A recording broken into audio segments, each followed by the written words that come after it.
In the heart of Manhattan's financial district, where glass towers pierce the sky and fortunes are made with a single phone call, appearances can be deceiving. This is a story about judgment, humility, and the dangerous game of underestimating someone based on what you see on the surface. What happens when a young, ambitious intern mistakes a billionaire for a janitor? And what secrets lie behind a man who chooses to hide in plain sight? This is a tale that will remind you that respect costs nothing, but arrogance can cost you everything. Before we begin, let us know in the comments where you're watching from. We love connecting with viewers from around the world. And if you enjoy stories that make you think twice about how you treat others, hit that subscribe button and turn on notifications so you never miss our next incredible story. The morning sun cast long shadows across the marble lobby of Apex Capital Management, one of the most prestigious investment firms in New York City. The building stood 53 stories tall on Park Avenue, a monument to wealth and power. Inside, the air conditioning hummed softly, mixing with the clicking of designer heels against polished floors and the hushed conversations of people who moved millions of dollars before most people finished their first cup of coffee. Kareem Al-Rashid pushed his cleaning cart through the side entrance, the wheels squeaking slightly as he made his way toward the service elevator. He wore simple gray maintenance coveralls, his name tag slightly crooked on his chest. At 42 years old, he had kind brown eyes that crinkled at the corners, a neatly trimmed beard touched with gray, and hands that moved with quiet purpose. To anyone passing by, he was invisible, just another member of the maintenance staff that kept the building running smoothly. But Kareem was not who he appeared to be. He had arrived in New York 3 weeks ago with a specific purpose: to understand his company from the ground up, to see what happened when no one knew who was watching. Kareem was actually the majority shareholder and silent partner of Apex Capital Management, controlling 68% of the company through a series of shell corporations and international holdings. His family's wealth, built over 3 generations in Dubai's real estate and technology sectors, was estimated at somewhere north of $12 billion.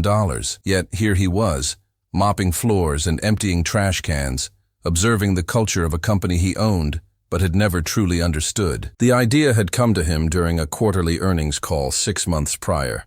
The CEO, Richard Pemberton, had assured him that Apex maintained the highest standards of integrity and respect for all employees. But Kareem had heard rumors, whispers of toxic culture, of interns being exploited, of a cutthroat environment where only the ruthless survived. He needed to see for himself. So he'd arranged everything through his personal attorney, creating a false identity and work history. Not even Pemberton knew he was here. As Kareem entered the elevator, he noticed a young woman already inside, furiously typing on her phone. She wore an expensive navy suit and carried a leather portfolio that probably cost more than most people's monthly rent. Her blonde hair was pulled back so tightly it seemed to stretch her face, and her expression radiated the kind of impatience that came from someone who'd never had to wait for anything. "Hold the door," a voice called out. A young man in his mid-20s rushed into the elevator, slightly out of breath. He wore khakis and a button-down shirt with the sleeves rolled up, and his visitor badge identified him as Chad Morrison, summer intern. His face was flushed, and he carried a cardboard tray with 4 coffee cups. Sorry, Chad muttered, pressing the button for the 47th floor. He glanced at Kareem briefly, his eyes sliding past him as if he weren't there at all. The young woman didn't even look up from her phone. The elevator began its smooth ascent. Kareem stood quietly in the corner, his hands folded in front of him. He'd learned that this was when people revealed their true selves, when they thought no one important was watching. "Did you get my latte with oat milk?" the young woman asked Chad without looking at him. "Yes, Jessica. And the extra shot of espresso, just like you asked." "Good, because last time you screwed it up and I had to drink regular milk. Do you know what dairy does to my skin?" Chad's jaw tightened slightly, but he forced a smile. "Won't happen again." Jessica finally looked up from her phone, her eyes landing on Kareem. Her nose wrinkled slightly, as if she'd detected an unpleasant smell. "Ugh, they really need to have separate elevators for maintenance staff. This is ridiculous." Kareem said nothing, keeping his expression neutral. He'd heard worse. Chad, emboldened by Jessica's comment, decided to join in. "Seriously, we're trying to conduct business here. It's unprofessional." The elevator continued climbing. 32nd floor, 35th, 40th. "At least he's quiet," Jessica said, as if Kareem couldn't hear her. "Last week one of them tried to make small talk with me. Can you imagine? I don't have time for that." Chad laughed, a sharp, nervous sound. "Yeah, that's pretty desperate." "Hey man," he said, addressing Kareem directly for the first time. "You might want to take the service elevator next time. You're making people uncomfortable." Kareem met Chad's eyes calmly. "I apologize. I was not aware comfort was dependent on someone's occupation." His English was perfect, with only the slightest accent that hinted at his Middle Eastern heritage. Chad blinked, surprised that the janitor had spoken, and with such articulate precision. "Whatever, dude. Just saying." Chad shifted uncomfortably, the coffee tray wobbling slightly in his hands. Jessica had already lost interest, returning to her phone. The elevator chimed as it reached the 47th floor. The doors opened, revealing a spectacular open floor plan with floor-to-ceiling windows offering breathtaking views of Manhattan. Young professionals hustled between glass-walled conference rooms and rows of standing desks, their faces intense with concentration. Jessica stepped out without a word. Chad followed, but paused in the doorway, looking back at Kareem with a smirk. "Hey, when you get to our floor, can you make sure you clean the men's bathroom? Someone left a mess in the second stall. That's literally your job, right? To clean up other people's shit." He laughed at his own joke and walked away, leaving Kareem alone in the elevator. The doors slid shut. Kareem stood in the silence, his expression unchanged. He'd encountered prejudice before, in various forms in various places. It never stopped disappointing him, but it no longer surprised him. He pressed the button for the maintenance floor and continued his work. Over the next 2 weeks, Kareem observed everything. He watched as interns worked 16-hour days, while senior partners left at 4 o'clock for golf. He saw talented young analysts, many of them women or minorities, have their ideas stolen by their superiors. He witnessed the casual cruelty that people inflicted on those they considered beneath them. And he saw Chad Morrison everywhere. The young intern had a particular gift for being in the right place at the right time, always ready with a compliment for the senior partners, always eager to take credit for others' work. Kareem watched as Chad took credit for a portfolio analysis that had actually been completed by a quiet intern named Priya, who was too timid to speak up. He saw Chad throw a junior analyst under the bus when a client presentation went poorly, even though the mistakes had been Chad's. But Chad reserved his special brand of contempt for the maintenance staff. He left his trash on the floor. He accidentally spilled coffee and walked away without cleaning it. He made jokes at their expense in meetings, always getting a few uncomfortable laughs from people who didn't want to seem uncool. One Thursday afternoon, Kareem was cleaning the break room on the 47th floor when he overheard a conversation. Chad was sitting at a table with Jessica and 2 other interns, all of them drinking expensive smoothies from the trendy place downstairs. "I'm telling you, this internship is just a formality," Chad was saying. "My dad plays golf with Pemberton. I'm getting a full-time offer, guaranteed. Senior analyst position, maybe even junior PM if I play my cards right." "That's so unfair," one of the other interns said. "Some of us are actually working our asses off." Chad shrugged. "That's life, bro. It's not about what you know, it's about who you know. And I know everyone who matters." "What about that new management consultant who's supposed to arrive next week?" Jessica asked. "I heard Pemberton is bringing in someone to evaluate the company culture. Someone from outside." Chad snorted. "Another waste of money. These consultant types are all the same. They come in, ask a bunch of stupid questions, write a report nobody reads, and collect a fat check. As long as we smile and nod during their little interviews, we'll be fine." Kareem continued wiping down the counter, his movements slow and methodical. Inside, his mind was working rapidly. He'd been planning to reveal his identity at the end of the month during the quarterly board meeting, but perhaps it was time to accelerate that timeline. That evening, back in his suite at the St. Regis, Kareem made several phone calls, first to his attorney, then to his chief financial officer in Dubai, and finally to Richard Pemberton himself. The CEO sounded surprised to hear from him. They usually communicated through intermediaries. "Mr. Al-Rashid, this is unexpected. Is everything all right?" "Everything is fine, Richard. I have decided to visit New York next week. I will be attending the board meeting in person." There was a pause. "In person? But you've never... that's wonderful, of course. We'll prepare everything. Should we arrange..." "No announcements," Kareem interrupted. "I prefer to keep a low profile. Only you and the board members should know I am coming. I want to see the company as it truly is, not as it performs for my benefit." "Of course, sir. Whatever you wish." After he hung up, Kareem stood at the window, looking out at the glittering Manhattan skyline. He thought about his grandfather, who had built their family's fortune from nothing, who had taught him that character was revealed not in how you treated your equals, but in how you treated those who could do nothing for you. The next Monday morning, Kareem arrived at Apex as usual, pushing his cleaning cart through the lobby. But today was different. Today, the building was buzzing with unusual energy. Interns whispered in clusters. Assistants rushed back and forth with extra urgency. "Did you hear?" someone said near the elevator. "The owner is coming today. Like, the actual owner. The guy who controls most of the company. I heard he's some kind of Arab prince or something. Is he really that rich?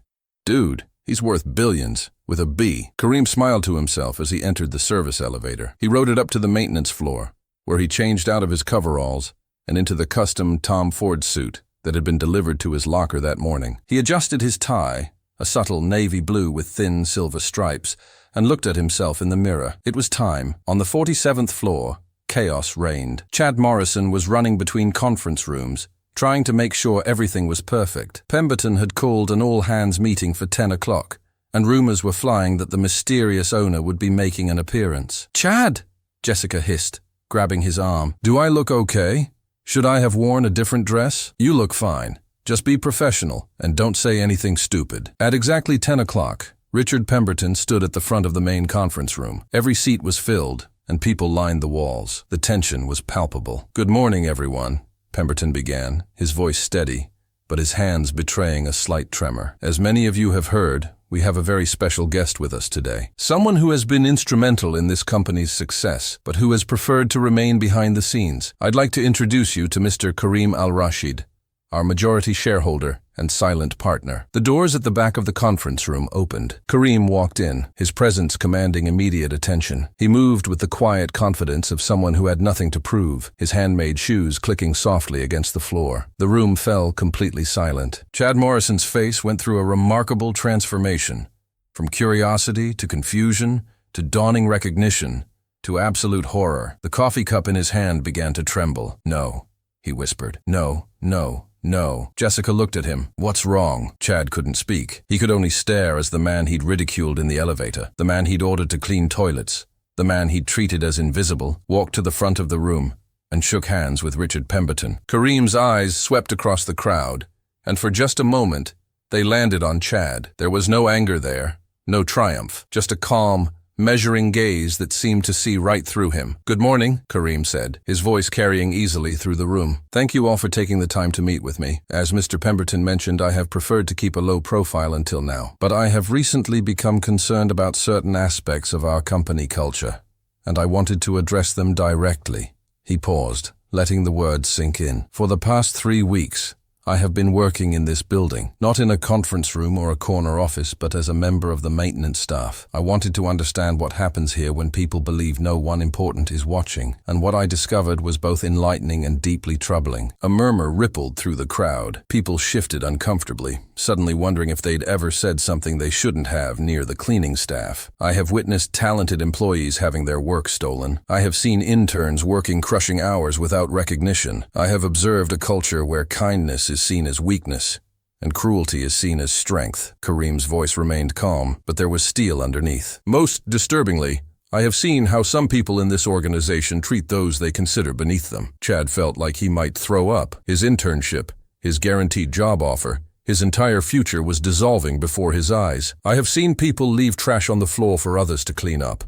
I have heard jokes that dehumanize hard-working members of our staff. I have been told, personally, that I was making people uncomfortable simply by existing in the same elevator." Kareem's eyes found Chad again. "I have been ordered to clean toilets by someone who believed that was the sum total of my worth." Every eye in the room turned to follow Kareem's gaze. Chad wanted to disappear, to melt into the floor, to wake up and discover this was all a nightmare. "In my culture," Kareem continued, "we have a saying, the true measure of a man is how he treats those who can do nothing for him. This wisdom is not unique to the Middle East. It is universal, and yet somehow it has been forgotten here." Pemberton looked like he wanted to interrupt, to do damage control, but Kareem held up a hand. "I am not here to humiliate anyone. Humiliation teaches nothing, but there will be changes." He pulled out a tablet and began to read. "Effective immediately, we will be implementing a new code of conduct. Any employee found treating staff, regardless of their position, with disrespect, will face consequences. up to and including termination. We will be conducting a comprehensive review of our internship program to ensure fair compensation and reasonable hours, and we will be establishing an anonymous reporting system for anyone who witnesses or experiences discrimination or mistreatment. He looked up from the tablet. This is not negotiable. Apex Capital Management will be a place where talent and character matter more than connections and cruelty. If that doesn't align with your values, I invite you to find employment elsewhere. The room was silent. Then, slowly, one person began to clap, then another. Soon, the entire room was applauding, though the sound was more subdued than celebratory. People were still processing what they'd heard. After the meeting, as people filed out, Kareem caught Chad's eye and gestured for him to stay. Jessica had already disappeared, pretending she'd never been associated with him. Chad approached slowly, his face pale and clammy. Mr. Al-Rashid, I don't know what to say. I am so sorry. I was completely out of line. If you had known I was wealthy and powerful, you would have treated me differently, Kareem finished. Yes, I understand. But that is precisely the problem. Please, sir, I'll do anything.